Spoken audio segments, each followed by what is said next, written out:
What are some tips for someone with no fighting experience to win in a fight? Bart, remember when Tom had you in that headlock and you screamed, "I'm a hemophiliac." And when he let you go, you kicked him in the back. Homer, yet. Bart, will you teach me how to do that? Homer, sure, boy. First, you gotta shriek like a woman and keep sobbing until he turns away in disgust. That's when it's time to kick some back. And then when he's lying down on the ground. Bart, yet. Homer, kick him in the ribs. Bart, yet. Homer, step on his neck. Bart, yet. Homer, and run like hell. Female here. In my 20s got into my first and last fight. We tripped, fell to the ground, and she got me. Even with adrenaline pumping, I had enough strength to grab both her wrists, but then she started headbutting me in the face while I was on my back. If it hadn't been broken up by that time, I would have gotten a broken nose because there was nowhere to go. Edit, the reason for the fight was pretty uneventful. It was over a guy I was no longer with. Me, having been in 0 fights and wearing flip-flops thinking it was going to be a regular day. Her, having been in several fights, including one with a guy, wearing jeans and sneakers, mentally prepared for a fight. The odds were not in my favor. Edit 2, looking back, it wasn't so much as a fight as it was an assault. I think I got one hit in self-defense. And when you get to press charges, you know it didn't end well for you. I had a black eye during Christmas, but in pictures I just raised my glass strategically to cover that eye. Her life was ruined for a bit, but she was trying to turn it around years later and had reached out to a person we both knew asking if I would write a letter on her behalf. I thought about it for a few days. A part of me wanted her to suffer more, but a bigger part of me wanted her to do better. I wrote the letter stating that I hadn't heard or seen her since the incident. It worked in her favor from what I hear. She did try to add me on Facebook and I declined. Helping out is one thing, but I had no desire to hang out and be buddies.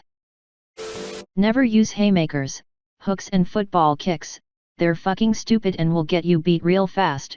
The trick is straight punches using your hip to throw your arm a bit more.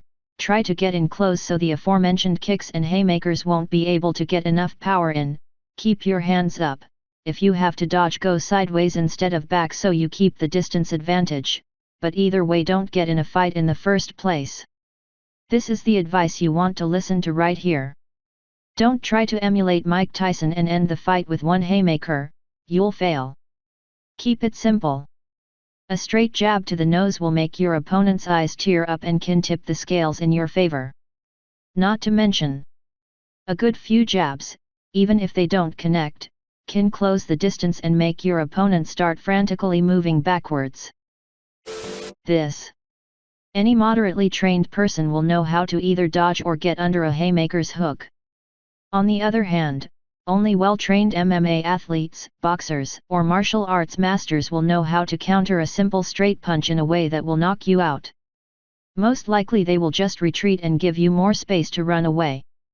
Don't kick at all, stay on your feet unless you do something like wrestling or jiu-jitsu where even if you fall you can probably beat them. Kicking's fine for sparring because once you're down your opponent can't and won't try to kick you. There are no rules in real life.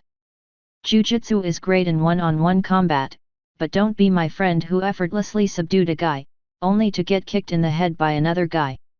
You gotta be mindful of your surroundings. I took a YMCA self-defense class once. The gist of the class was: avoid fights. Don't be a macho man. Run away if you have to. If it becomes physical, be very loud to draw attention. Your goal in self-defense is to buy time to escape the area. A kick to the groin or palm strike to the nose, eyes, or chin are very effective. 3 is critical. Shout Allahu Akbar at the top of your lungs. I'm Muslim and I'll damn well appropriate some Islamophobia to my benefit. And it'll probably give me +5 intimidation and +2 psycho power. Also, pronounce it properly. It's not pronounced like all, but closer to Yule. Same goes for Akbar.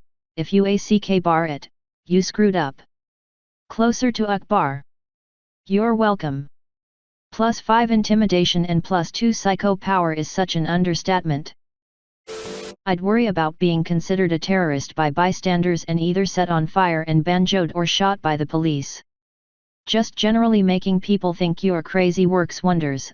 I got out of being jumped by a bunch of guys by pretending to be obsessed by the correct position of a chair. I know a few other people who've done the similar things and it's worked. The best story was a guy was being mugged by some people, one of them with a knife. He shouted, "Spiders, spiders all over me, crawling everywhere. Help me," and they left him alone. Hence the +2 psycho mode. Got myself out of what probably would have been getting my ass beat in high school once. Someone grabbed me by the top of my bag, was like 1 foot shorter than them, and damn near threw me across a basketball court. I knew they were looking to actually beat the shit out of me. Jumped up, screamed bloody murder, Allahu Akbar wouldn't have worked, plenty of Muslims around, real life guttural re instead, and pinned a guy twice my size against a wall, actual Napoleon complex psycho mode. I don't actually remember fighting or getting hit, but I do remember 4 bigger guys peeling me off of him and trying to hold me back. His shirt was torn. He was surprisingly nice to me until he transferred, for getting into other trouble, not me.